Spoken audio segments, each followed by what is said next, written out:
Good afternoon. Good afternoon. It's a wonderful, wonderful day here in Dallas, Texas. And I hope it is where you are. We're having what they call unseasonably warm weather. It is just a privilege and a blessing. I'm enjoying all of it. How about you? I won't complain because it could be that we wouldn't be seeing this day. So I am so thankful to God because He's blessed us to live to see another day and witness his glory again. Dear God, as I sit before you to speak, I pray to you that my soul you will keep.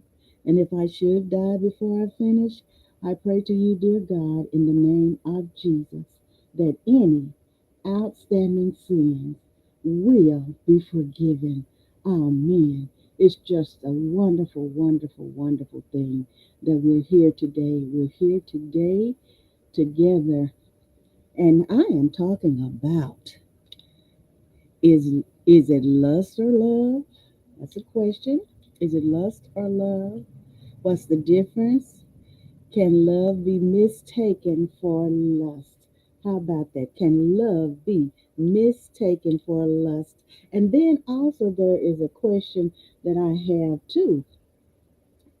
Would people say that it's only a lustful relationship? Why is it that they continue to be in that relationship for years, sometimes years and years, and then one party said, it's just lust, it's just lust. I don't think so. So, can lust grow into love? Can it grow into love? Hi, thank you for being with me. I'm just so happy to be here today because of God's grace and mercy. I'm here today. And thank you for being with me. So we're going to go right into it. I found some materials that I want to share. You know, I do this research and I study and I like to present. So this is something that many times, in our culture, people say maybe you shouldn't talk about it. But that's why so many things have gone awry today because we didn't talk about it. And there's nothing wrong with talking about it. It's the tastefulness of the conversation. And it is the sophistication, the dignity of the conversation or of the presentation. That's what it is. It's how you present it.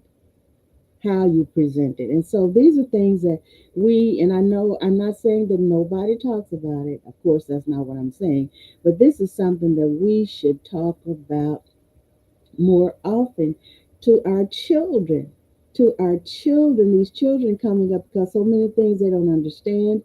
And sometimes we say, oh, we don't need to be talking about that. Don't hush. Don't talk about that stuff. But that was a mistake that has been made down through his and her story for hundreds of years because we have not talked about it in the way that we should in an educational manner. Psychology dot, let me see, psychology dot tips is where I am today. Lust versus love, understanding the difference in relationships. So I have several. I'm going to psychology today. I think I'm going to Very Well Mind, and I have another site that I'm going to too. So I know that it was my whatever my subject was on last Thursday. I said I was going to finish it, but I did leave an opening there where I said I would go might go to my podcast and finish it on the podcast and then upload it to the web. So that is probably what I'm going to do because I want to talk about this today. We need to talk about this today. Lust versus love, understanding the difference in relationships. Thank you again for being with me. I just love you so much. Love, oxytocin, relationships. And this is by Anastasia. And this is psychology.tips. Okay? Psychology.tips. I always give my credit. You know I do that. I am not one to plagiarize. I am not one to do that. During diving head first into the complex world of emotions. She said, I've often found myself tangled in an intriguing web, lust versus love. And sometimes it's hard to tell the difference, but then there's so much in this, so much in this lust and love, lust versus love, love versus lust. Okay, so it's a paradox that has intrigued poets, philosophers, and everyday individuals alike. It is intriguing. This love is something, and it's not something to be taken lightly, neither is the lust, okay? So, is it lust you're feeling, or is it love? The distinction isn't always clear and can be blurred by intense feelings and passionate moments. And that's for real. That's for real. We've all been there. We're grown folk now, okay? And so, hey, we can stand to hear some things and some things we were not taught when we were young because it was a hush hush thing. Hush hush. You don't need to be talking about that. And then if we thought about it or something, or they thought some people thought we were thinking about it. You womblish, your little fast thing. You get your little fast tail in there somewhere and sit down, and all that kind of stuff we went through. Okay, instead of them, and it was is a generational thing. What the grandmother taught the mother, and the mother is laying it down to the children. It's a thing that comes up from generation to generation, and we've never, ever fully talked about what we should talk about. So, discerning between fleeting lust and enduring love becomes quite challenging when we're caught up in these whirlwinds of emotion. Lust is typically marked by a powerful desire, think physical attraction or infatuation, while love tends to involve deeper connection and commitment. But the tricky part lies in how similarly these two emotions can present themselves initially.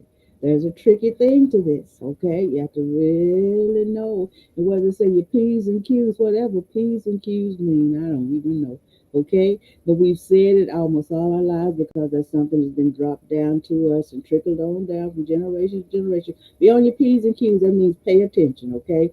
Pay attention to whatever's happening around you, okay? So, in this ever evolving conversation around lust versus love, she said, I'll offer my insights drawn from personal experiences, professional resources, and psychological studies. See, I don't bring anything to you haphazardly because this I'm taking in for myself. Okay? I'm taking it in for myself. Anything that I put out, I'm taking it in too. And so, therefore, that means that I prayed and asked God to give me something that can help us. Okay? So, we'll go on. We'll explore the characteristics of each and their interplay within relationships today. Okay? By shedding light on these emotional phenomena, we might just unravel some of the mystery surrounding our heart's desires. So next, this subtopic here is understanding lust, a deep dive, and we're going to go into this deep. Okay, understanding lust, a deep dive. So, what is the difference between love and lust? Is there a difference? How can you tell the difference? Is it possible to mistake lust for love or love for lust? And then another question, my personal thing is, how is it really lust if people are in a relationship? They call it lust, but they cannot leave each other alone. One is saying it's lust, and the other one, sometimes more than likely, the other one is saying it's love, and one saying it's lust. So if it's lust, then why are you still hanging around? So this is something that really, in my mind, so is it lust or is it love, or can it be both at the same time? So understanding lust, we're going into a deep dive here, okay? She says, and this is by Anastasia. She said, I've spent a lot of time pondering about lust. It's one of those intense feelings that can sweep you off your feet, leaving you feeling exhilarated and bewildered at all at once. But what exactly is lust? What exactly is lust? Essentially, it's an overwhelming desire or craving, often associated with sexual attraction. So when we talk about lust in this context, we're referring to the heady mix of hormones and emotions that make up raw physical attraction. Okay? Raw physical attraction. So now let's dive or delve into the science behind it for a moment. Lust is primarily driven by the sex hormones testosterone and estrogen, which are present in both men and women. And I'm going to break it down here, okay, for you just a few.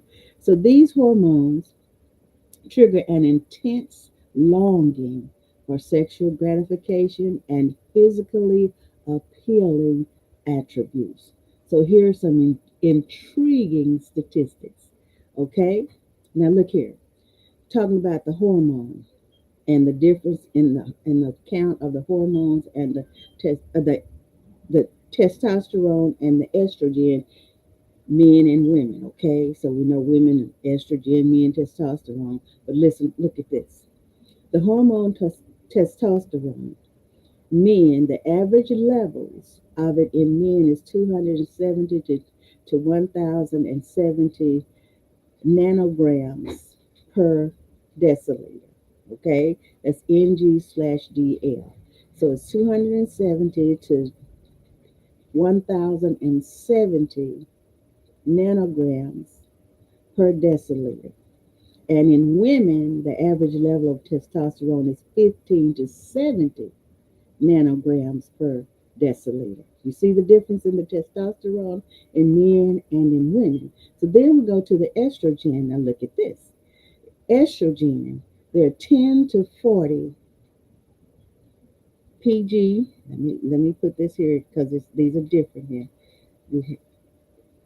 This is a pg, so I'll have to go there because I already looked up the ng, the nanograms, and the milliliters. Now let me go to the pg, talking about the testosterone. Okay, and let me get up here and get it right.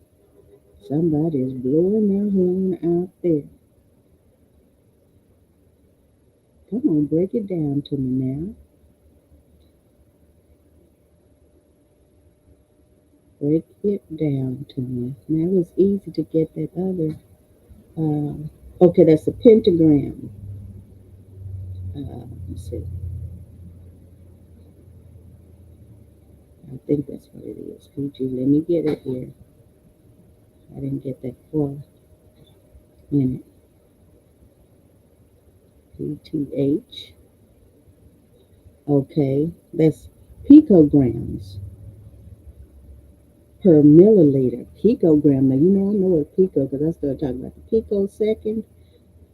Pico is shorter than the nano. Okay, so that's a picogram per milliliter. Look at us. We're learning today, aren't we? So, estrogen in a man is 10 to 40 picograms per milliliter. Now, in a woman, is 30 to 100 picograms per milliliter. See the difference in the estrogen in the women and in the men, and testosterone in the men and the women. So we know that women have more estrogen, men have more testosterone. So these figures are average hormone levels in adults. This is in adults. So in the throes of lust, our brains release dopamine. We heard that. A neurotransmitter linked with reward and pleasure, sending us on an emotional high where reason often takes a back seat. So this might explain why people sometimes do reckless things when they're in lust. And we know how that is, don't we? That's why we have people now that are on the run in prison and all that because of the excessive lust and all of that. This goes into quite a lot. But it is important to remember that while lust can be thrilling and exciting, it isn't always long lasting.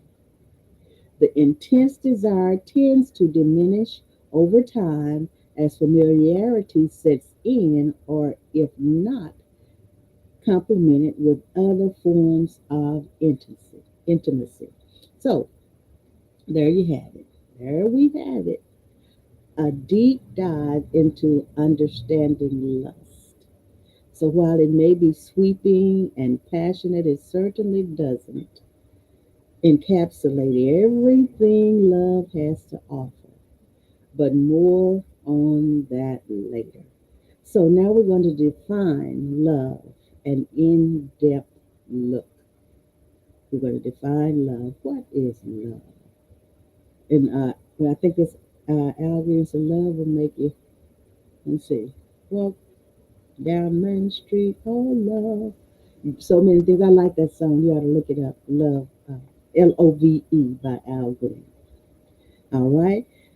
Defining love, an in-depth look. Love is a complex emotion that has baffled poets, philosophers, psychologists for centuries. It's more than just intense affection or attraction towards someone. It goes deeper, often associated with selfless acts and profound feelings of connection. So when you're in love, you care deeply about the other person's well-being and are willing to sacrifice your own comfort and happiness for theirs. So this isn't fleeting or superficial. It's a sustained emotional investment in another individual. To give an example, imagine staying up all night to care for a sick loved one without a second thought. And we've all, well, many of us have done that. The time has come that many of us have done that. So I understand that. That's that unconditional love.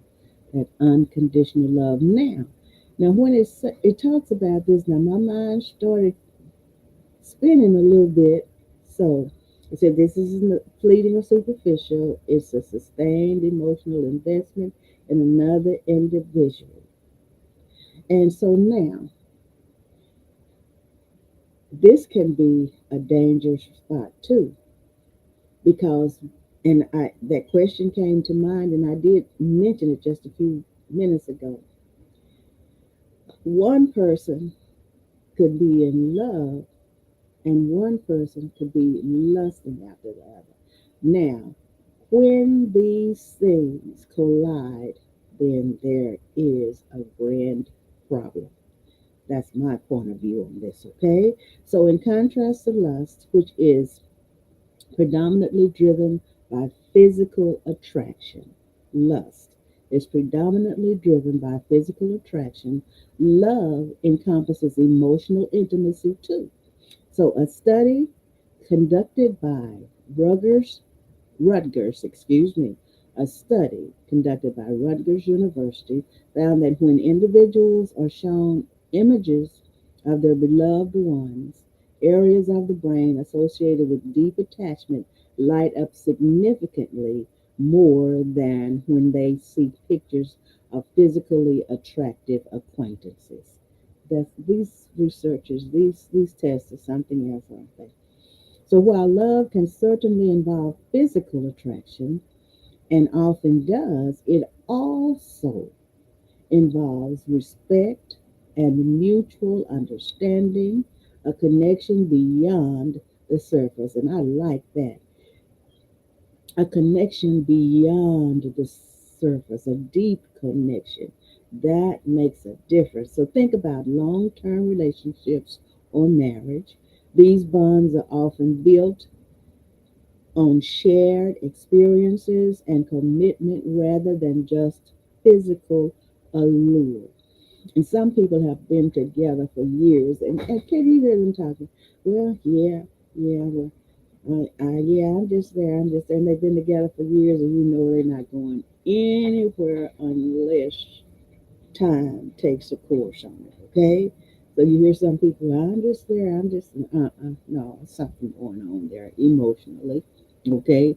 And I don't think it's just lust, all right? So if there's one thing Anastasia says that she wants to emphasize here, it's that love isn't always easy or straightforward, and that's a fact. We all know that.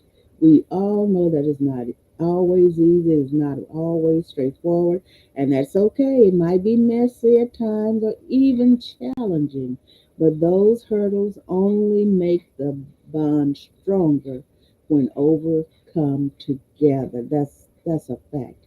They make the bond stronger when they're overcome together. Thank you so much for being with me. I appreciate you for being. Hi, Thelma.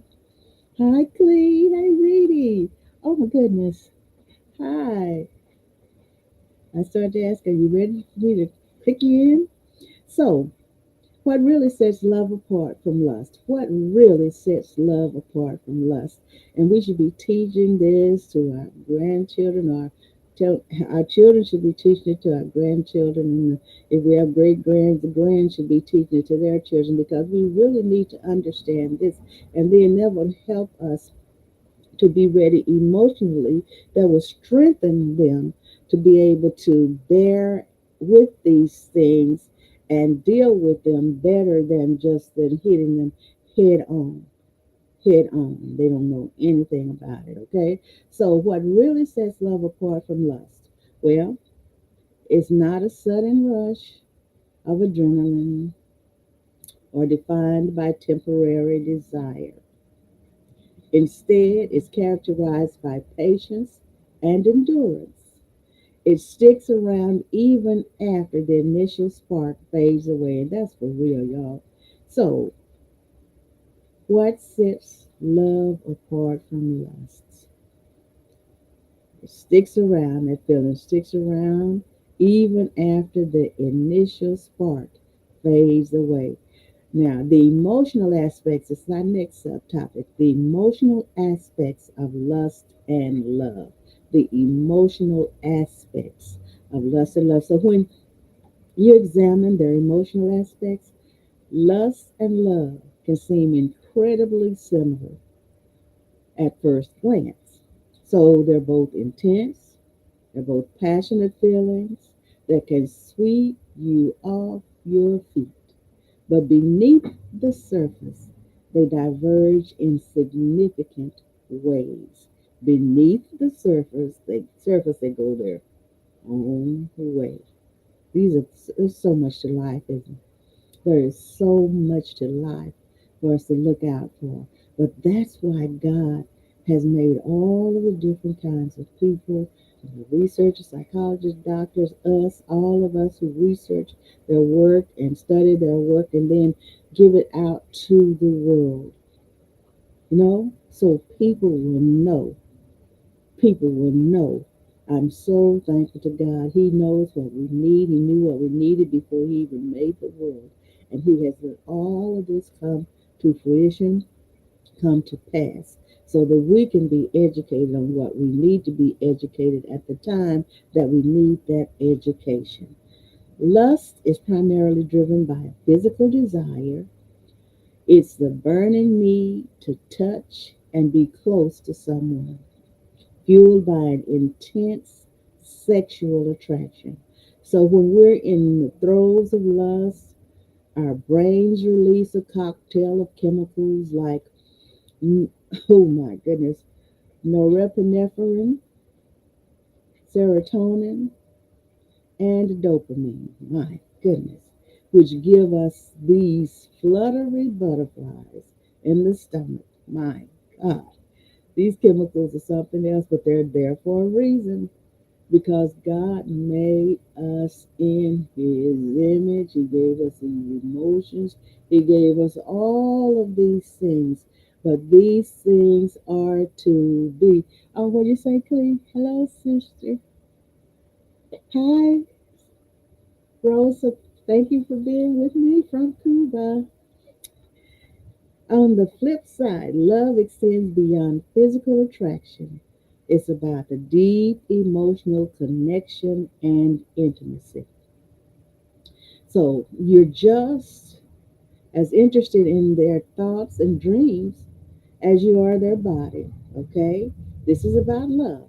On the flip side, love extends beyond physical attraction. It's about deep emotional connection. We're talking about the difference in lust and love. Okay? Love is about deep emotional connection and intimacy.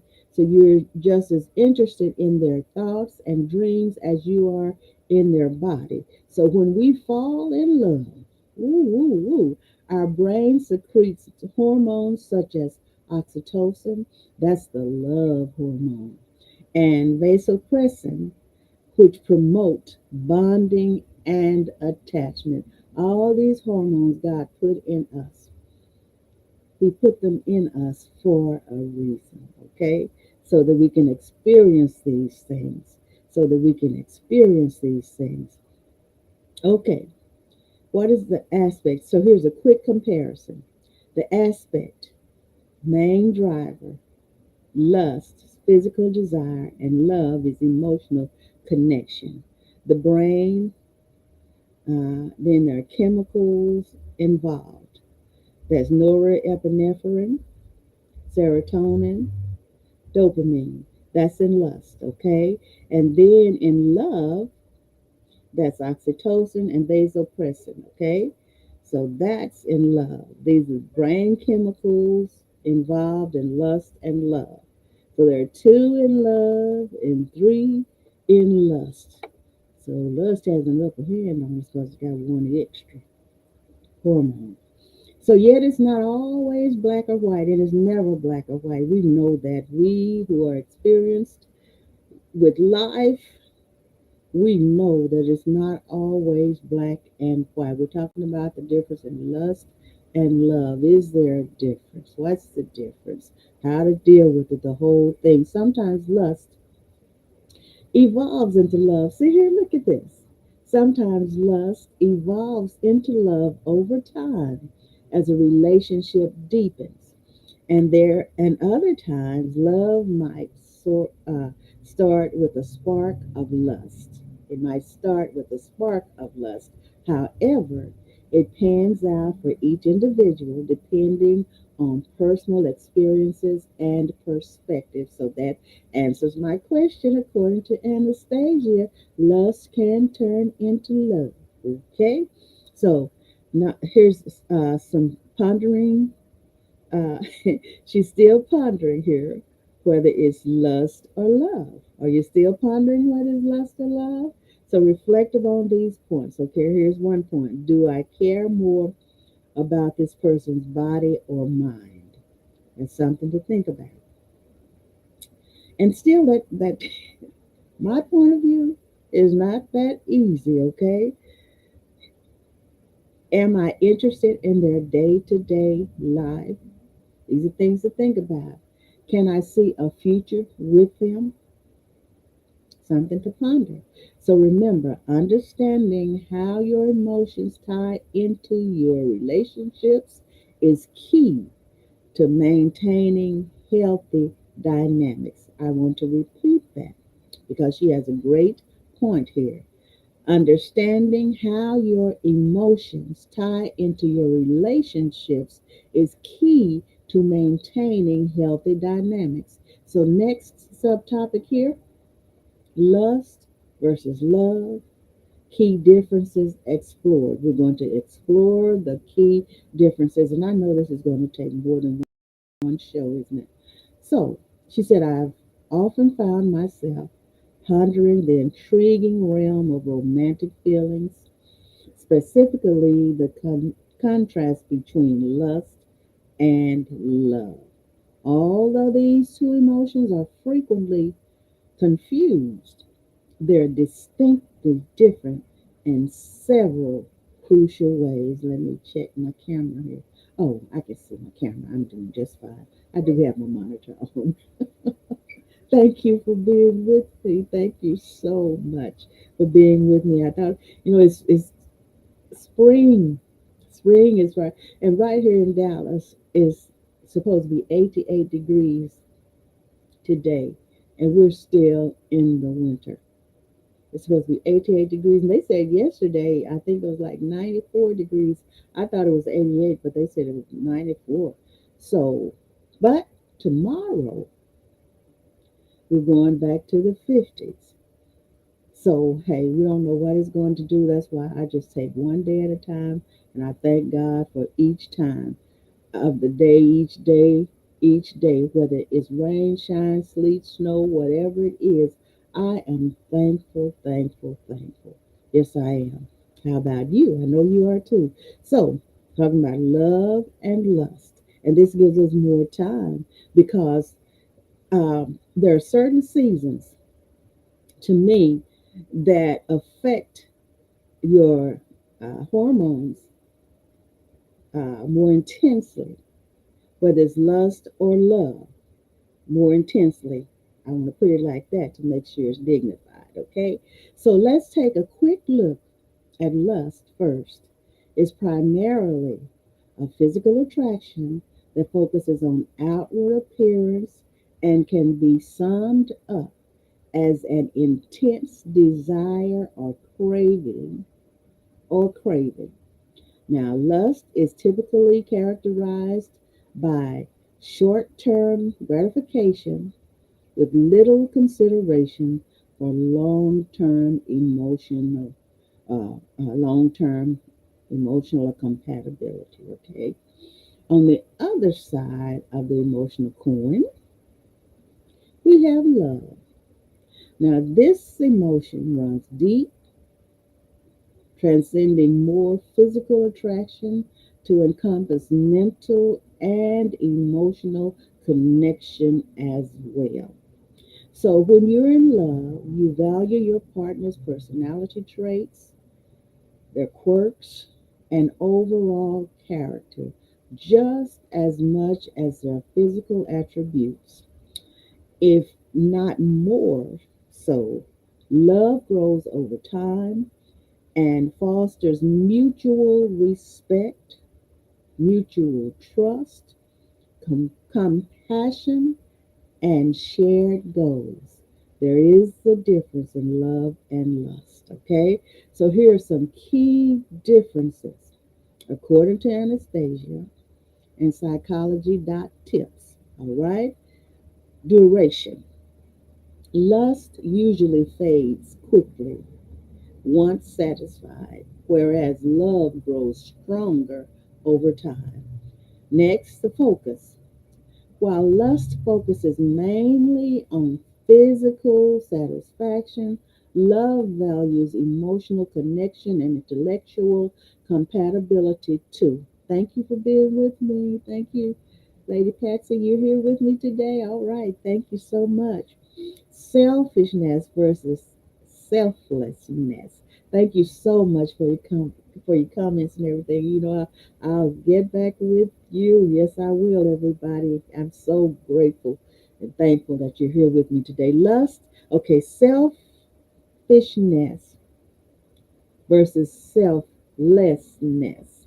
Lust seeks personal pleasure, while love prioritizes the other person's happiness. Wow. Yes, yes, yes. Now, let's bring some science into our discussion. I've been waiting on this.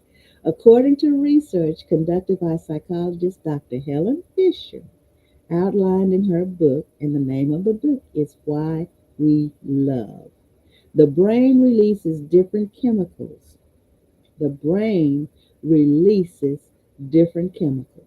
So when experiencing lust, like testosterone, compared to when it experiences love, such as oxytocin, in essence. All right. So now we go back to these chemicals. What do we lust?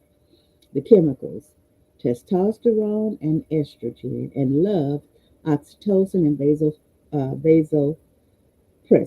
Okay, so now, all right, the information not only provides us with fascinating insights into human behavior, but also aids us in distinguishing between these two complex emotions more accurately.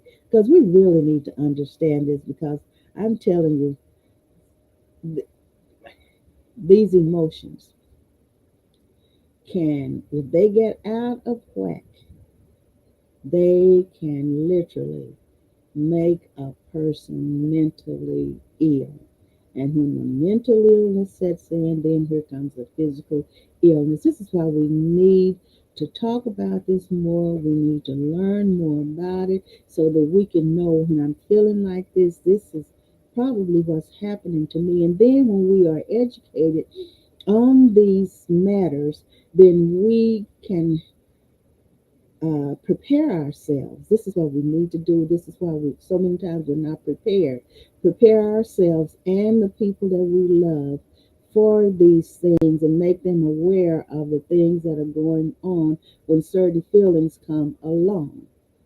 Nothing wrong with knowing what's happening, is it? So to sum it up, while both lust and love can be wonderful experiences, they vary significantly in terms of depth, duration, and focus. They are different. So, how to identify between lust and love? Sometimes it's really fine line, you understand? And then also, like she was saying, and like research tells us, lust can turn into love. And then sometimes that love will turn into lust, because we know the people, like they say, fall out of love with people. They just don't want to be with them anymore. But then they want that physical connection. So there's so much about life, so much about life. But isn't life beautiful? It is so beautiful. How to identify between lust and love. Distinguishing between love and lust can be quite a challenge, and it can be quite a challenge. It's especially tricky when you're caught up in the whirlwind of emotions that comes with a new relationship. So, here she said, I'll share some insights to help you differentiate between these two potential feelings. We've got to know the difference. Hi, Lady Stern. So happy to have you with us today. Thank you for being here. Congratulations again. You know I had to say that, don't you? Okay, first off, let's talk about the defining characteristics of lust. We need to know this. We need to know this because some of us, we didn't get that talk. We didn't get the talk, and some of us didn't give the talk to our children, okay? So, generally, it's driven by physical attraction and an intense desire. This is lust for someone else's body. So you might find yourself constantly thinking about getting intimate with this person. So in such situations, your focus is largely on fulfilling your own needs rather than considering theirs. And so, like I was saying earlier, this is why we have all these crimes going on, all of these, what do we call it, seductions, and the word that we just don't like to say is rape, and all these brutal, abusive, uh, unthinkable things that are going on is because this lust has overtaken them. These hormones are out of whack and they cannot be controlled. And if the person doesn't get the help that they need, it's going to be bad for other people and them if a person gets caught up, catches up with them. Okay, I said catches them, catches up with them. So when we peel back the layers, we realize that lust is typically more superficial It doesn't require deep emotional connection or commitment. Okay, so on the flip side, we're flipping it, okay? Love tends to be more complex and multifaceted. It involves looking beyond surface, we're talking about, okay? Deep, looking deep within. It's looking beyond surface level attractiveness to appreciate someone for who they truly are, their quirks, their flaws, and all, everything about them.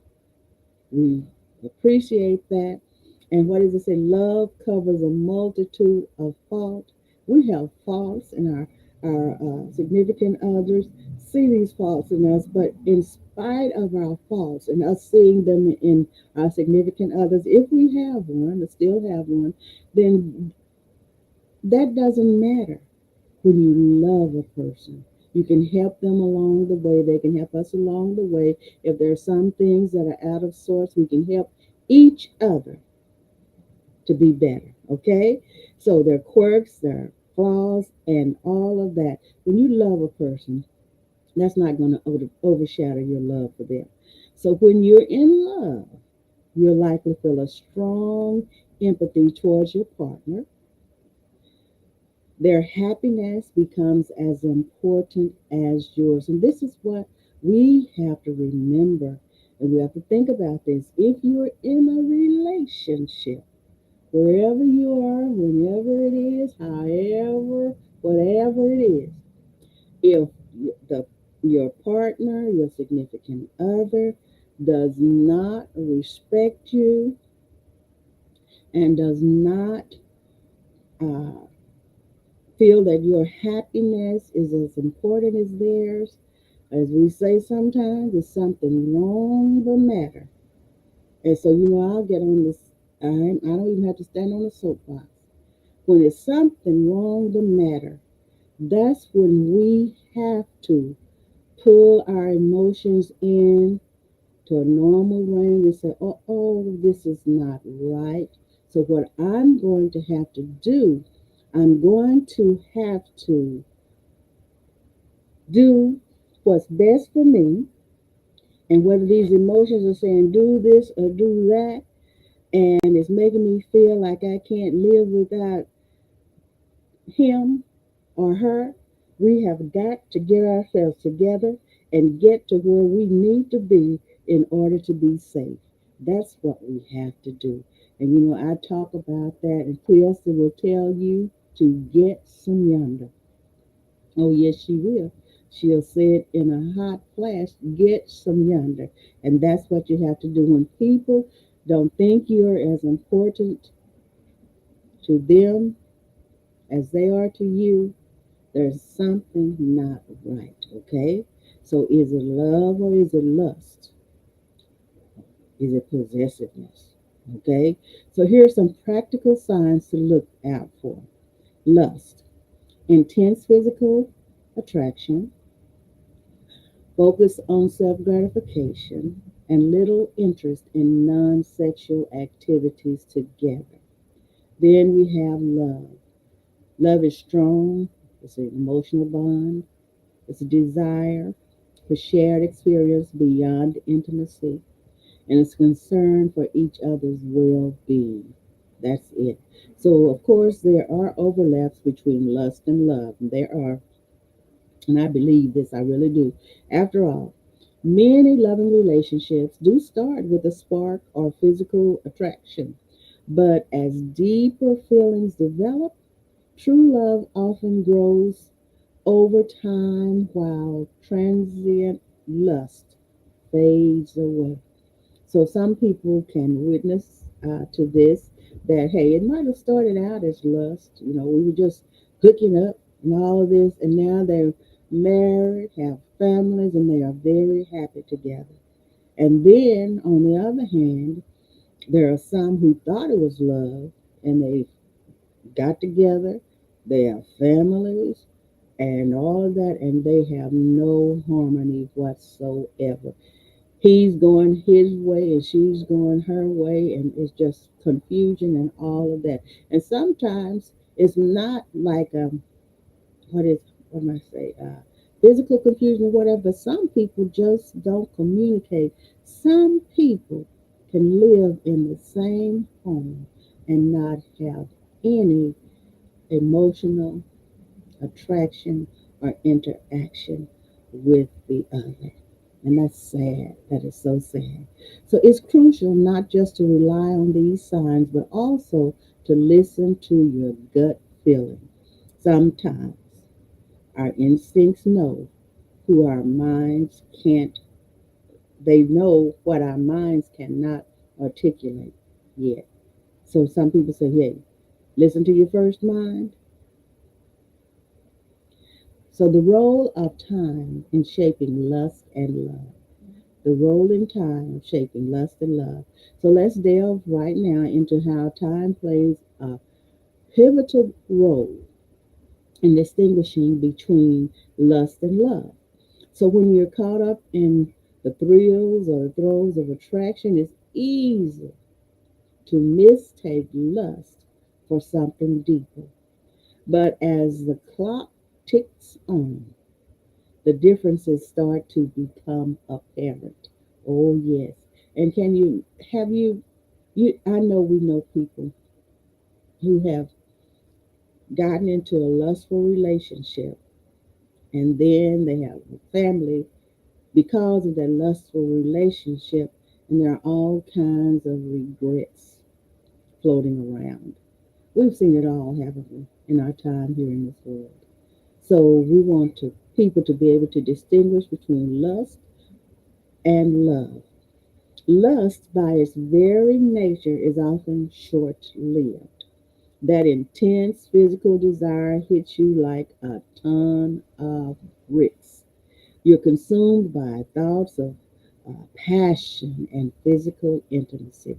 So the phrase is characterized by high levels. This phase is characterized by high levels of hormones. Here we go, such as testosterone and estrogen, which are responsible for these feelings. Those hormones are something else. I'm telling you, and there are some people that hormones get out of whack, and all kinds of things be happening. Okay, so the hormone and the effect. Here we go. The testosterone, it drives sexual desire. Estrogen regulates libido. Okay, all right. Now, we can all go a little further than that on our own, can't we? So, on the other hand, love doesn't happen overnight. It takes time to grow. Love comes with understanding your partner's strengths, the weaknesses, dreams, and fears. It takes time. It takes time. It means seeing beyond the surface attractiveness to appreciate what has or is or lies beneath. It means seeing beyond the surface attractiveness to appreciate what lies beneath. So, and some people don't give a chance to find out what's really in a person. Sometimes they just like a hit and run, don't care, know how. Some people just go from this to that to this to that, over yonder to this over here, and all of that, and just leave all kinds of things behind. Oh my goodness. So, one key hormone associated with love is oxytocin, known as the cuddle hormone. Oh, ho, ho. So the brain chemical strengthens social bonds and deepens feelings of attachments. We're talking about the cuddle hormone, which is oxytocin. So what is a hormone and the effect? Oxytocin, and it deepens emotional connection. I'm telling you, this is true. These things, there's a lot of research in here There's a lot of research in here, and it's been proven over and over and over again. So, so she said, now let me highlight this. No definitive timeline separates lust from love. For some people, what starts out as lust can evolve into love over time. And on other occasions, those initial intense desires may fade without developing into anything deeper. So here are a few signs indicating a shift from lust to love. Oh, we have all kinds of signs here today, don't we? And I'm in psychology.tips, and this is Anastasia's work right here. So your attraction becomes less about physique. A few signs indicating a shift from lust to love. Your attraction hormone becomes less about physique. You start making long term plans together, and their happiness genuinely matters to you. That's shifting from lust to love. So, time has a way of peeling back layers, revealing our true emotions. So, while it might be challenging to differentiate between these two powerful experiences of first at first glance, giving it time can make things clearer. You know, some people like to hold, I want to do this in a hurry, I want to do this and get it over with and all that. Time makes so many things a lot clearer. Psychological perspective on lust versus love. So, diving head first into the psychological depths of lust and love, we find fascinating differences between these two powerful emotions because we have to face it, these emotions are powerful. Lives have been turned upside down because of these two powerful emotions. That's why we need to learn to deal with them, know the difference between them, know how the hormones work in our bodies, and know what triggers what, so we will be able to at least study on how to be more in control. All right? More in control. So diving head first into the psychological depths of lust and love, we find fascinating differences between these two powerful emotions. And I know I just reiterated that. Okay? Psychologists often distinguish lust from love in terms of their primary drives. Okay? Lust being driven by sexual desires, while love is more about emotional connection. So, from a biological perspective, it's interesting to note that different hormones are, are at play when we're in the throes of lust versus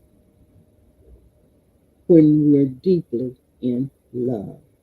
Lust triggers the release of sex hormones, the testosterone and estrogen, okay? And on the other hand, feelings of deep affection and attachment associated with love stimulate the production of oxytocin and vasopressin. All right. Good evening. Thank you for being with me. Thank you. Thank you. Thank you. Emotion. Talking about the emotions and the primary hormones. We're going through this. They want us. She wants us to know this, doesn't she? Emotion, lust. So we know we've gone over this primary hormones, it's testosterone and estrogen. And the love, the primary hormones are oxytocin and vasopressin. Now, when it comes to brain activity too, God going into the brain activity, there's a clear distinction between lust and love. So they say, hey, it's a clear distinction. Too bad we can't be looking into the brain while we're going through these things, huh? All right. So studies show that brain regions involved in pleasure responses light up during states of intense lust. So, conversely, areas tied to bonding and attachment become active when one is experiencing profound feelings of love. Wow, isn't that something? So, lust, it activates pleasure centers, and love engages areas related to bonding. This is so good, isn't it? This is so, so, so good. Hello, Gloria. Thank you for being with me today. Talking about lust and love. What is the difference? And is there a difference? And can lust turn into love? And all of that. This is a good thing. And we're doing psychologically and studies and all that. And it's really interesting. Another compelling viewpoint stems from psychologist Robert Sternberg's triangular theory of love, which proposes three components. Okay, that's intimacy, passion, and commitment as key ingredients for various types of love, according to this theory. Here we go. According to this theory, passion alone might indicate infatuation, akin to lust. Okay, intimacy plus passion could suggest romantic love. And the third one is a combination of all three: intimacy, passion, and commitment denotes consummate or complete love. My goodness. So, in understanding these psychological perspectives on lust versus love, we can better navigate our own emotions. That's what I was talking about, okay? While fostering healthier relationships. These come to help us to learn, be stronger, and have more control over our emotions and our lives. When we can control our emotions, that is a super plus on controlling our lives and doing the best for us. Because emotions can take over, and when we come to ourselves, there's something many times that has happened or been said that can be hurtful throughout the rest of life. So these are things that we have to know about. We need to be able to understand them and then learn how to work on controlling these. So the conclusion here, according to Anastasia in psychology.tip, is balancing lust and love. She's concluding it now. Balancing love and lust isn't always easy, and we know that to be a fact. She said, I found that it's a delicate dance of passion and profundity, a choreographed blend of physical attraction and emotional connection. But in the end, it's worth striving for. Yes, it is. It is. It is worth striving for. Remember, lust is transient. There's my 1 hour. It'll come on strong, but eventually ebbs away. Think of it like fireworks. It burns brightly, momentarily illuminating the darkness between fading into nothingness. Now, love, and I'm going to end on this. I thank you so much. I'm going to try to finish this because I have like three, I think, more articles on this. Thank you so much. I love you so much. Thank you for your comments. You can continue to comment even if you after this is over, and I will get back with you. Thank you. Love, on the other hand, is enduring. It doesn't just burn, it glows steadily, providing constant light and warmth even in the darkest times. Thank you so much. Thank you, thank you, thank you. Please join me, God willing, on Thursday. Enjoy the remainder of your day and of your week. And oh yes, we're praying for uh, Bishop Reginald L. Williams Sr. family. And I learned yesterday, that was my first time hearing of it, that he has transitioned into eternity, waiting on his eternal destination. And so we're praying for him and his family. I mean, his family. Yes. I love you.